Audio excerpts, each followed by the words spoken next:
Hello and welcome back to Arbitrary 20. Today we'll be looking at our top 5 homebrew fighter subclasses.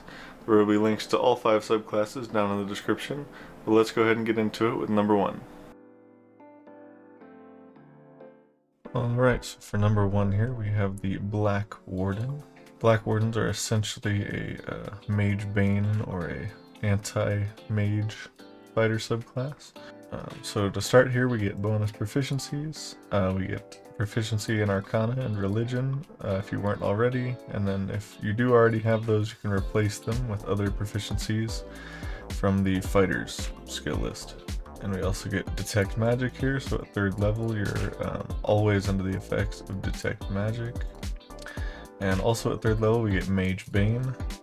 You're especially skilled in fighting spellcasters. You get advantage on perception checks to track and find them, and on any intelligence check made to recall information about them or about their spells. And also, when you hit a creature capable of casting at least one spell, or of making spell attacks, you can cause additional damage equal to your proficiency bonus. At 7th level here we get anti-magic armor. You gain resistance to the damage of magic, so I assume spell damage and any other magical effects. And in addition you have advantage on saving throws made to resist spells. And at 10th level we get anti-magic strike. Whenever you hit a creature with an attack you can instantly end one spell active on that creature or that creature is concentrating on. And you can use this feature a number of times equal to your con modifier. And you regain the expended uses when you finish a long rest. At 15th level we get the Aura of Anti-Magic. You constantly emit an aura that disrupts magic. Whenever a creature within 10 feet attempts to cast a spell or make a spell attack, you can use your reaction to force it to succeed a wisdom saving throw, or the spell fails. And the action or reaction used to cast it is lost. And your DC for that is 8 plus your proficiency bonus plus your charisma modifier. And finally at 18th level we get Anti-Magic Field. You completely nullify one's ability to cast spells. You're able to cast the Anti-Magic Field spell with no components or spell slots, but it only lasts for 1 minute. And you get that once per long rest. For number 2 here we have the Exemplar fighter. This was made by somebody on Reddit. I don't have the name right now, but I will have it show up on the screen. An Exemplar is like a support fighter who helps their allies facilitate their abilities. So at level 3 here we get bonus proficiencies. You get to choose one from Deception, Insight, Intimidation, Performance, or Persuasion. So at 3rd level here we get Professional Wingman. Whenever you use the help action to help an ally with either Deception, Intimidation, or Persuasion, as long as you're proficient with it, they may add half of your charisma modifier to their roll, rounded up. This is on top of the advantage granted from the help action. Additionally, at 3rd level we get Inspiring Rejuvenation. When you're using Second Wind, you can inspire your allies and they find their own strength returning. You choose a number of allies equal to your charisma modifier within 60 feet of you that can see or hear you. And those allies heal hit points equal to your fighter level and gain temporary hit points equal to your twice your charisma modifier. And gain temporary hit points equal to twice your charisma modifier. And at 7th level here we get a call to action.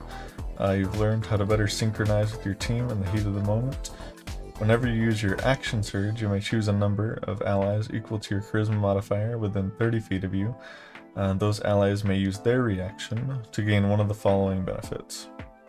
They can either make a melee attack against a creature within their attack range, or they can move up to half their speed without provoking opportunity attacks. And at 10th level, we get Indomitable Spirit. You gain proficiency with charisma saving throws. If you already have it, you can gain proficiency in wisdom or intelligence instead. At 15th level, we get Instinctive Support. The range of your call to action increases to 60 feet from 30 feet. And additionally, your allies get 2 new choices for the call to action ability when you use it. They can choose one of these 2, or they can cast a cantrip with a casting time of 1 action or 1 bonus action. Or they can make a ranged attack against a creature within their ranged attack range. And lastly, at 18th level here we get Unstoppable Presence. And when you get this feature you have an aura that is 10 feet plus your charisma modifier times 5 feet, and allies within that aura have advantage on death saving throws, and when hit points are regained by allies within the aura, the amount of hit points recovered increases by your charisma modifier, and enemies within the aura cannot gain temporary hit points, and when they recover hit points from your aura, it decreases by an amount equal to your charisma modifier. For number 3 here, we have the Vampire Knight Fighter by Monkey DM.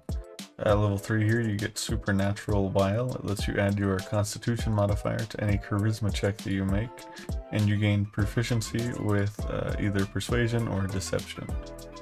Also at 3rd level, we get Army of the Night.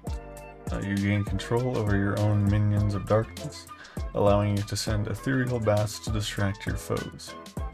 As a bonus action, choose a creature that you can see within 30 feet of you, and the bats will start swarming around it, and until the start of your next turn, you give them a disadvantage on all attack rolls against creatures further than 10 feet away from them. And you can use this ability a number of times equal to your Constitution modifier, and regain all expended uses when you use your second wind ability or when you complete a long rest. At 7th level here, we get Vampiric Constitution.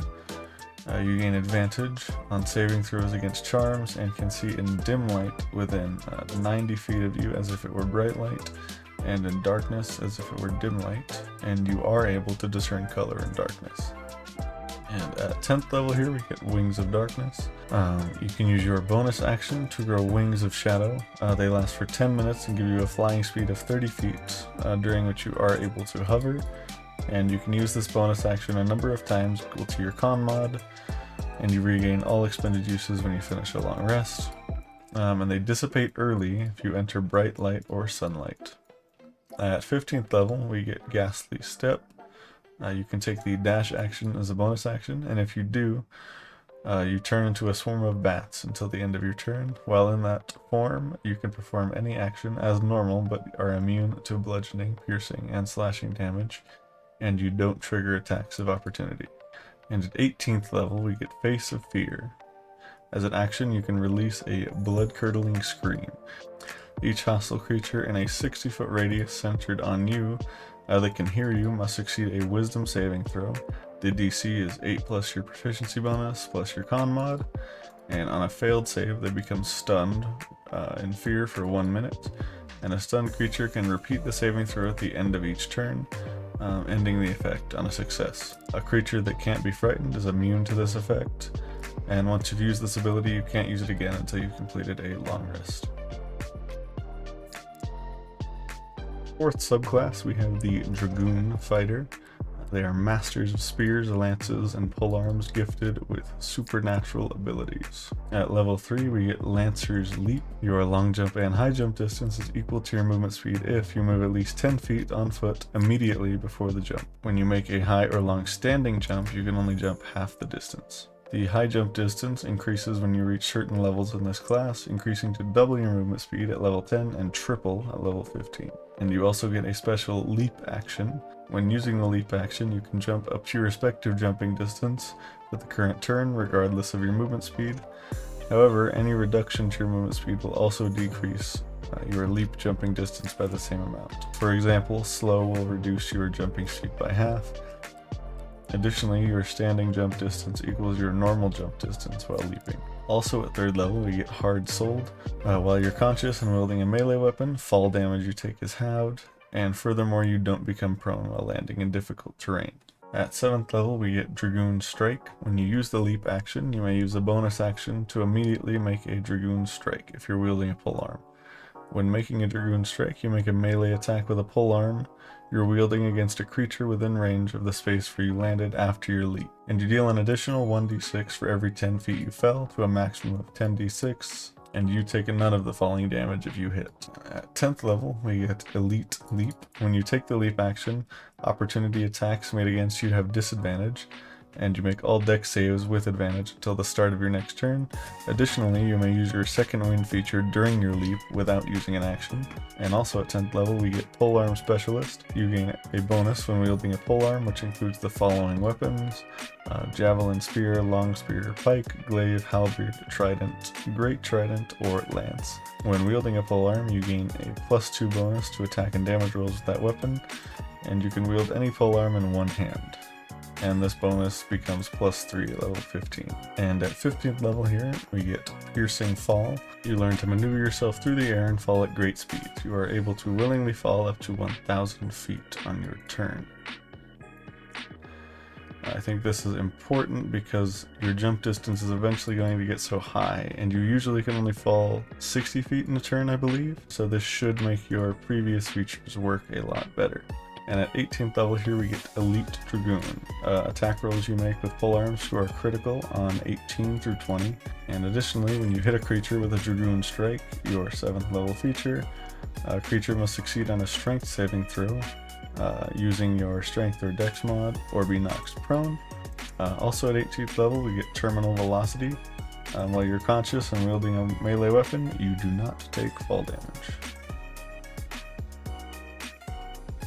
And lastly, for our 5th subclass, we have the Vanguard, sort of a tank fighter subclass. And at 3rd level here, we first get Frontline Fighting. Your speed increases by 10 feet, and when you hit a hostile creature with a melee weapon attack, it deals an extra 2 points of damage for each other hostile creature within 5 feet of you. Also at 3rd level, we get Steadfast Resolve.